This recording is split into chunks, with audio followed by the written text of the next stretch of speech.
اعوذ باللہ من الشیطان الرجیم بسم اللہ الرحمن الرحیم اللہم صلی علی سیدنا محمد وعلی آل سیدنا محمد وصحبہ سیدنا محمد وبارک وسلم۔ آج کا ہمارا ٹاپک ہے انفاق العفو۔ انفاق العفو،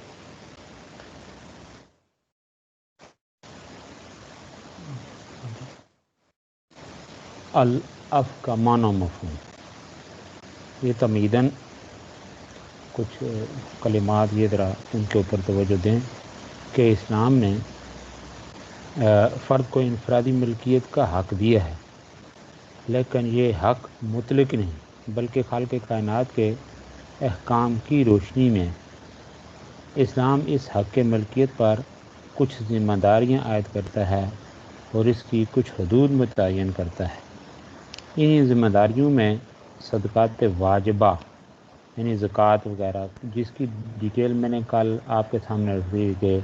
انفاقی اقسام، یہ فرض، واجب اور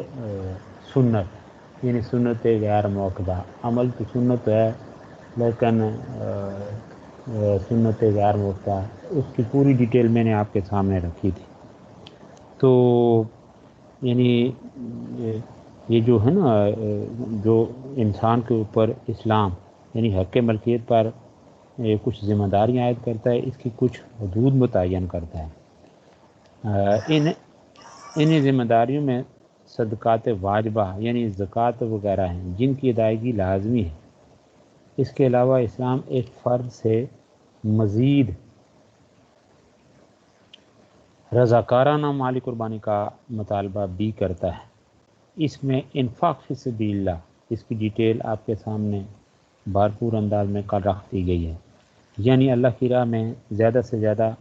دینے کی کوشش کرنا بھی شامل ہے۔ انفاق فی سبیل اللہ کی ایک انتہائی شکل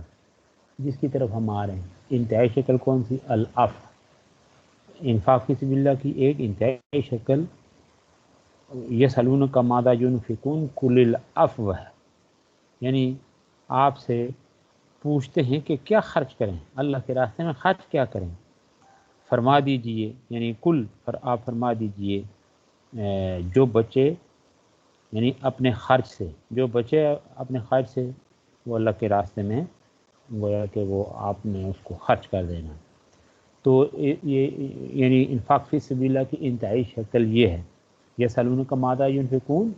قل العفو۔ تو اب اس مفہوم کی طرف ہم آتے ہیں کہ العفو اس کا معنی کیا ہے، اس کا مطلب، یعنی العفو کا مطلب ہے وہ دولت جو اپنی ضرورت سے زائد ہو۔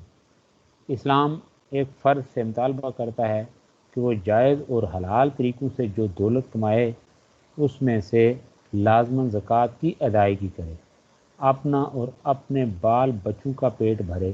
اور اپنی بنیادی اور اہم ضروریات پورا کرنے پر مال صرف کرے، اور اگر اس کے بعد اس کے پاس کچھ مال بچ جاتا ہے تو اسے اللہ کی راہ میں اللہ کی خوشنودی کی خاطر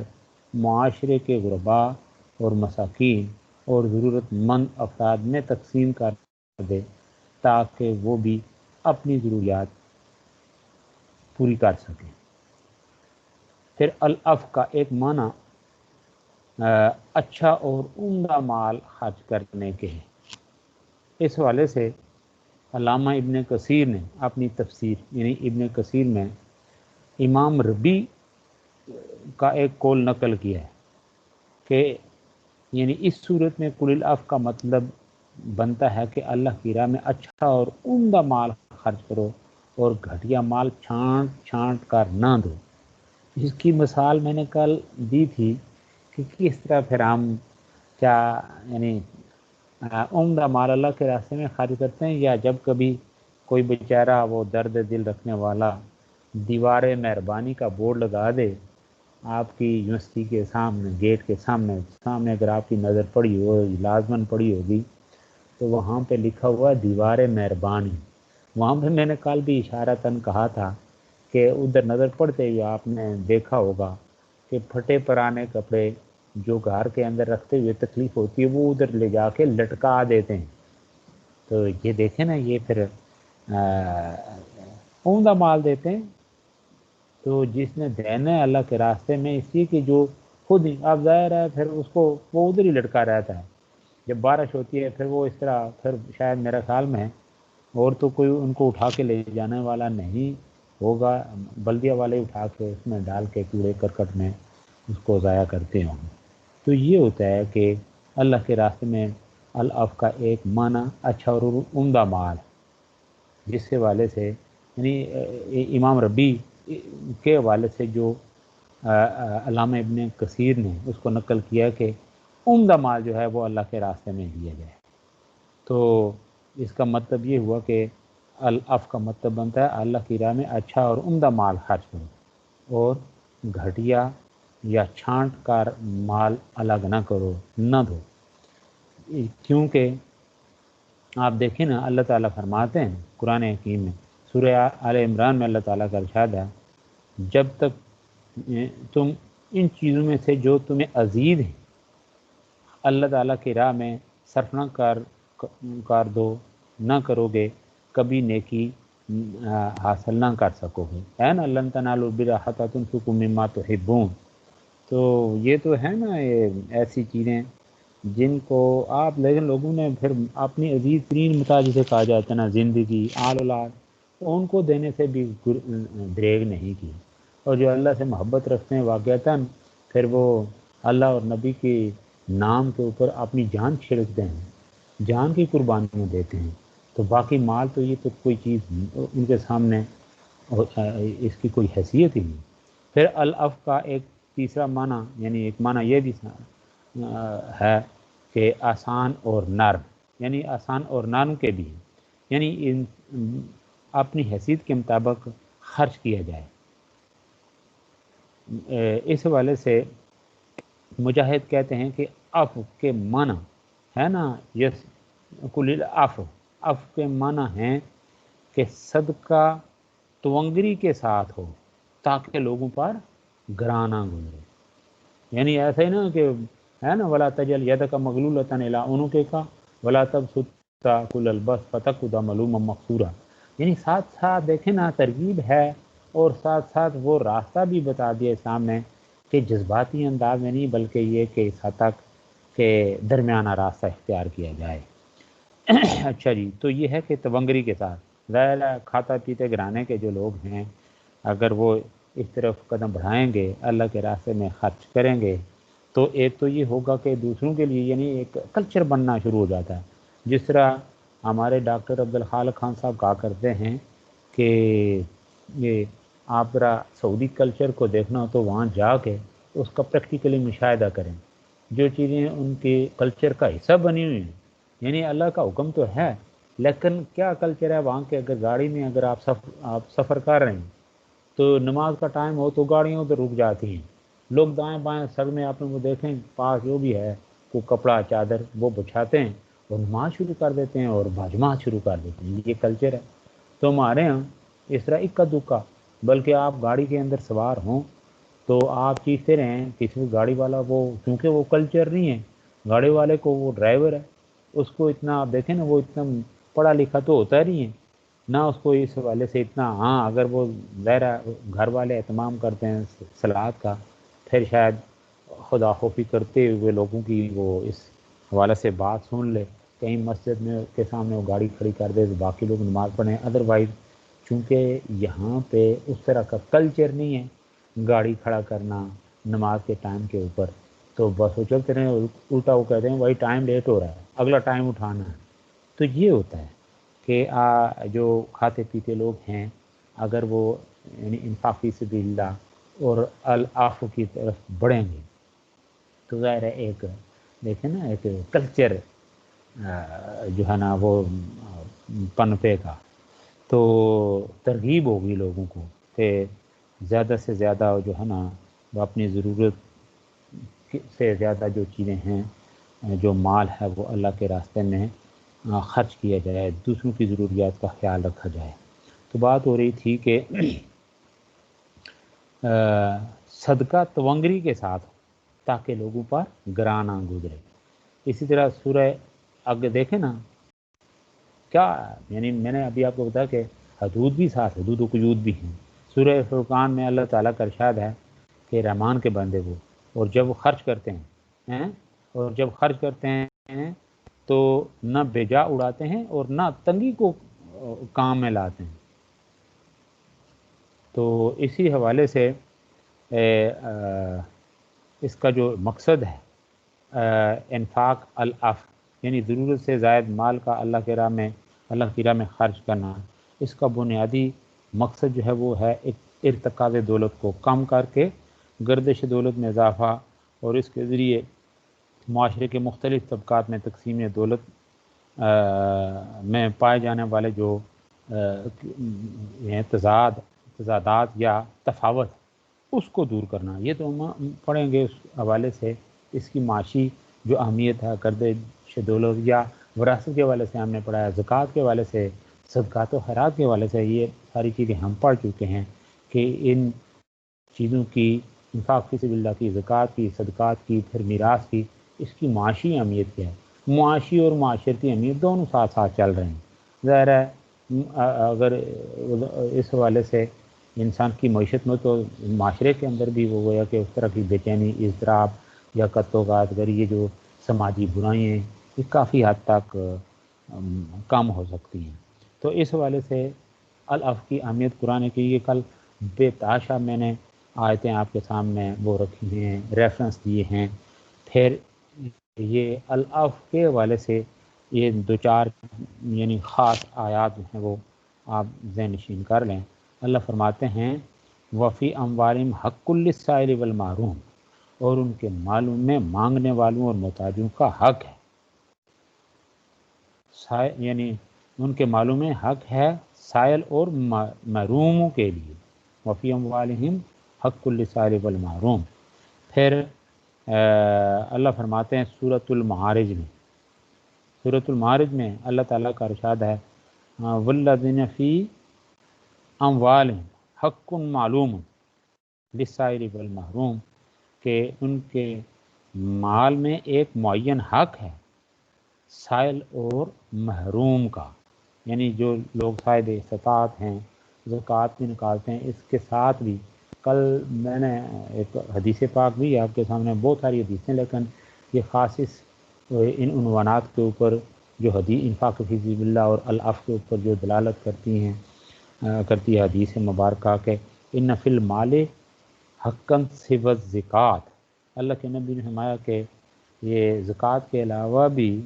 یہ جو ہے نا صاحب ثروت لوگوں پر یہ غرباء اور مساکین کا حق ہے۔ تو اس کی ساتھ ساتھ پھر دیگر جو آیات کے یہ اللہ کے ذمے یہ چیزیں قرض چلی جاتی ہیں، اور یسألونک ماذا ينفقون قل العفو، بارہا اس کا تکرار ہو چکا ہے، اور ساتھ ساتھ یہ کہ اس کو اللہ اپنے ذمہ قرض قرار دیں کہ من ذا الذی یقرض اللہ قرضا حسنا فیضاعفہ لہ ولہ اجر کریم۔ یہ سورہ حدید کے حوالے سے دیگر وہ متعلقہ آیات۔ پھر اللہ کے راستے میں جو لوگ خرچ کرتے ہیں ان کی مثال ایسی ہے کہ کسی نے وہ جو ہے نا وہ آپ کھیت میں کوئی وہ دانہ ڈالیں، اس سے پھر وہ اتنا اور درخت یعنی پھل لانے والا، وہ یعنی پوری ڈیٹیل آپ کے سامنے رکھ دی تھی، اس کو پیش نظر رکھتے ہوئے یہ ساری بات آگے بڑھائیں۔ تو قرآن حکیم کی روشنی، العف کی اہمیت قرآن حکیم کی روشنی میں، آگے ہے العف کی اہمیت احادیث مبارکہ کی روشنی میں۔ اس سے متعلقہ حدیث جو ریفرنس کل میں نے یعنی حدیث کے کوڈ کیے، تو انفاق فی سبیل اللہ کے والے ان میں سے بھی چند چیزیں اگر یہ کوئی کوشچن آ جاتا ہے تو آپ کوڈ کر سکتے ہیں، لیکن یہ اس سے خاص جو العف کے اوپر دلالت کرتی ہیں جو چیزیں احادیث کی روشنی میں، ان کو ذرا پیش نظر رکھیں کہ انفاق العف، اس کی جو معاشرتی اور معاشی اہمیت کو اللہ کے نبی صلی اللہ علیہ وسلم نے متعدد احادیث میں اس طرح سے بیان فرمایا ہے کہ آپ صلی اللہ علیہ وسلم نے فرمایا اے آدم کے بیٹے، تیرے لیے فاضل مال کا خرچ کر دینا بہتر ہے اور اسے روک لینا برا ہے، یعنی خدا کی راہ میں خرچ کر دینا بہتر ہے اور اسے روک لینا برا ہے، یہ اللہ کے نبی نے فرمایا۔ اپنی ضروریات کی تکمیل کرنے کی حد تک تجھ پر کوئی ملامت نہیں، اور خرچ کرنے کی ابتدا ان لوگوں سے کرو جن کی پرورش تمہارے ذمہ ہے۔ اور آپ صلی اللہ علیہ وسلم نے فرمایا دینے والا ہاتھ لینے والے ہاتھ سے بہتر ہے۔ اسی طرح حضرت ابو سعید خدری رضی اللہ تعالیٰ عنہ یہ راوی ہیں کہ ایک بار ہم نبی کریم صلی اللہ علیہ وسلم کے ہمراہ سفر کر رہے تھے کہ ایک آدمی اپنی سواری پر آیا اور دائیں بائیں دیکھنے لگا، تو اللہ کے رسول صلی اللہ علیہ وسلم نے فرمایا جس کے پاس فاضل سواری ہو وہ اسے اس کو دے دے، وہ اسے اس کو دے دے، جس کے پاس سواری نہ ہو، یعنی جس کے پاس فاضل سواری ہو وہ اس کو دے دے جس کے پاس سواری نہیں ہے، جو پیدل چل رہا ہے۔ جس کے پاس فاضل توشہ ہو، فاضل توشہ یعنی سامان سفر جسے کہا جاتا ہے، توشہ زاد راہ، وہ اس کو دے دے جس کے پاس زاد راہ نہ ہو۔ راوی کہتا ہے کہ آپ صلی اللہ علیہ وسلم نے مختلف قسم کے اموال کا ذکر اس طرح کیا یہاں تک کہ ہم نے محسوس کیا کہ ہم میں سے کسی کو بھی اپنے فاضل مال میں کوئی حق حاصل نہیں۔ یعنی اللہ کے نبی نے اس قدر ترتیب بار آ رہا چیز کو گنوایا کہ جس کے پاس زاد راہ نہ ہو، جس کے پاس سواری نہ، تو جس کے پاس ہے وہ اس کو دے، متفرق چیزوں کو گنوایا۔ اور اس کے بعد یہ گویا کہ صحابہ فرماتے ہیں کہ ہم نے یہ محسوس کیا کہ ہم میں سے کسی کو بھی اپنے فاضل مال میں کوئی حق حاصل نہیں، یعنی یہ گمان ہونے والا۔ جس طرح وہ روایت آپ نے پڑھی ہوگی اور سنی بھی ہے، بارہا میں نے کئی مرتبہ تکرار کیا اس کا اعادہ، کہ اللہ کے نبی نے پڑوسی کی دیکھیں نا، جب ہم موسوی احکام عشرہ کہ میں نے میرے خیال میں یہ سیکنڈ سیمسٹر میں، ہاں یہ اس حوالے سے آپ تک بات پہنچا رہا تھا، تو اس لیکچر کے دوران میں نے یہ پڑوسی کی جو ہے نا اس کا خیال رکھنا، اس کی عزت توقیر، اس کے جو حقوق ہیں وہ اسلام نے کس حد تک اس کا تعین کیا، زور دیا کہ اللہ کے نبی فرمایا جبریل امین نے مجھے جتنی تاکید کی تو مجھے کیا گمان ہونا تھا کہ اگلا وہ جو ہے نا حکم، جو وراثت میں حکم آئے گا وہ شاید یہ آ جائے کہ پڑوسی بھی آپ کی وراثت میں وہ حقدار ہے۔ تو اس قدر تو یہاں پہ بھی کیا کہ بھائی یہ صحابہ کے بار یہ فرماتے ہیں کہ ہم نے محسوس کیا کہ اللہ کے نبی کی تحقیق کے نتیجے میں کہ ہم میں سے کسی کو بھی اپنے فاضل مال میں شاید کوئی اب حق حاصل نہ رہے، یعنی اس قدر اللہ کے نبی نے تحقیق کی۔ تو پھر نیکسٹ یہ کہ اوپر تھی یہ حضرت ابو سعید خدری کی روایت، اس کے بعد ہے حضرت سعید بن ہند سے روایت ہے کہ حضرت ابو ہریرہ رضی اللہ عنہ نے فرمایا کہ رسول اللہ صلی اللہ علیہ وسلم نے فرمایا شیطانوں کے کچھ اونٹ ہوتے ہیں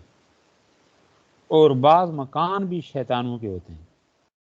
شیطانوں کے اونٹوں کو تو میں نے دیکھا ہے کہ تم میں سے ایک آدمی چند سواری کے جانور لے کر نکلتا ہے جن کو اس نے کھلا کر موٹا کر دیا ہو، اور ان میں سے ایک اونٹ پر نہ خود سوار ہوتا ہے نہ اپنے اس کمزور اور سواری نہ رکھنے والے بھائی کو سوار کرتا ہے جو اسے راستہ میں ملتا ہے۔ البتہ شیطانوں کے گھر میں نے نہیں دیکھے۔ سعید یہ اوپر جو ہے نا سعید بن ہند یہ کہا کرتے تھے کہ میرا خیال ہے کہ وہ شیطانوں کے گھر یہ ہوج ہیں جن پر لوگ دیناج کے غلاف ڈالتے ہیں۔ دیکھیں نا وہ شوق اس کے اوپر سواری نہیں تو اس طرح اس کو بنا سنوار کے، لیکن یہ ہے کہ وہ کسی کے کام نہیں آتا۔ تو اسی طرح یعنی اسی طرز عمل کو رسول اللہ صلی اللہ علیہ وسلم نے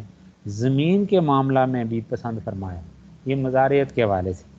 کہ یعنی آپ صلی اللہ علیہ وسلم دیکھیں نا، یعنی اپنی زمین اپنے بھائی کو کرائے کے بغیر دینا، اس سے بہتر ہے کہ اس زمین پر ایک مقررہ لگان وصول کیا جائے۔ یہ بھی اللہ کے نبی کا فرمان ہے یعنی جوادیت اور عدم جوادیت کے حوالے سے کہ جس کے پاس گویا فاضل زمین ہو وہ اپنی زمین کا کسی دوسرے کو دے کے کرایہ حاصل کرے، اس کا لگان وصول کرے، تو یہ بہتر ہے کہ وہ زمین اس کو اس لیے کہ یہ اللہ کی ہے بنائی ہوئی، یہ انسان اس سے فائدہ اٹھاتا ہے، یہ فاضل ہے، فائدہ اگر نہیں اٹھا سکتا، بنجر ہے، تو پھر یہ ہے کہ بجائے اس کے کہ وہ اس کو کسی دوسرے کو آباد کاری کے لیے دے اور وہ محنت کرے، تو محنت ظاہر ہے پھر اس میں سے جو کچھ پیداوار کی صورت میں نکلے وہ یہ اس کا کرایہ وصول کرے، یہ ذرا جو ہے نا تھوڑی یعنی مشکل بات لگتی ہے۔ کس کے لیے؟ وہ جو زمین کو جو ہے نا زندہ کر رہا ہوتا ہے، یعنی اس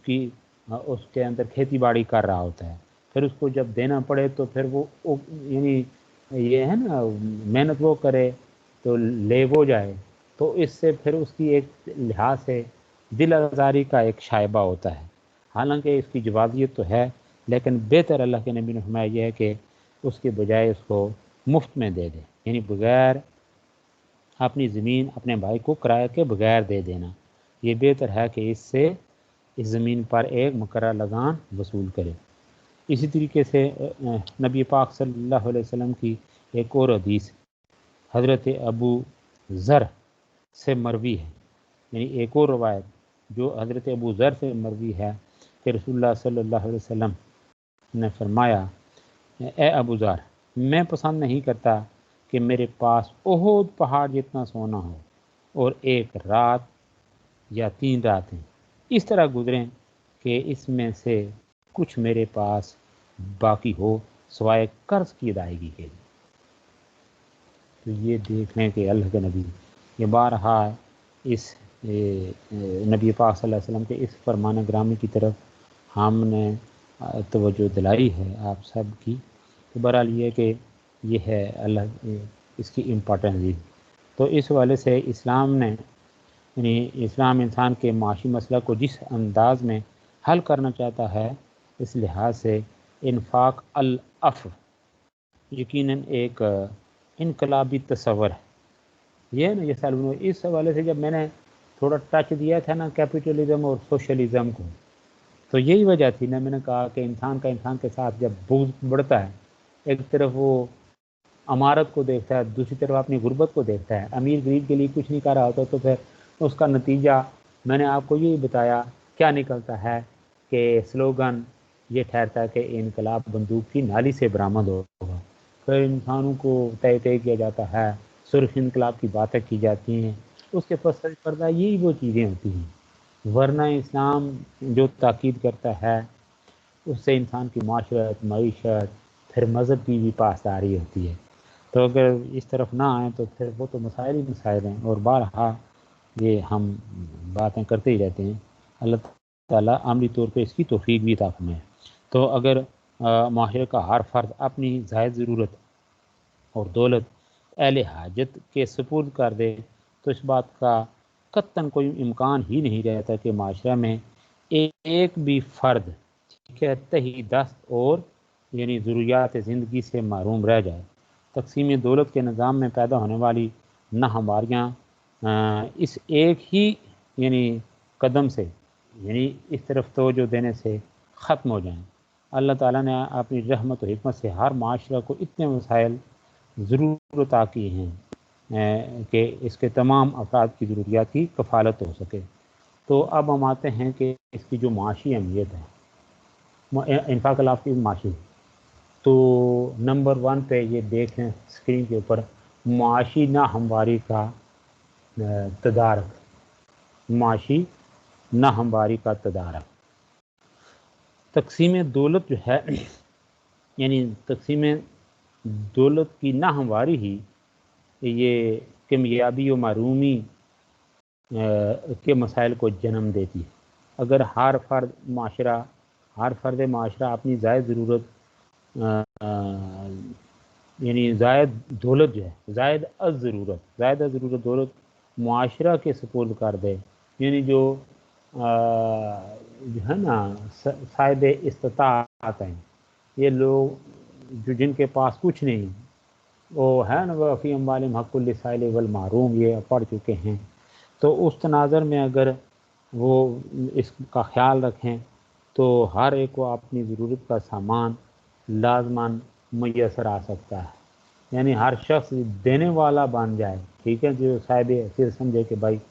اس کے باوجود یہ نہ دیکھے کہ میں نے اتنے پلازے کھڑے کرنے ہیں، اس کے لیے تو ظاہر ہے میں اس قابل نہیں ہوں، جو اپنی ضروریات ظاہر ہے کھانے پینے، لباس، مکان جائیداد ہیں، اس کے بعد وہ تو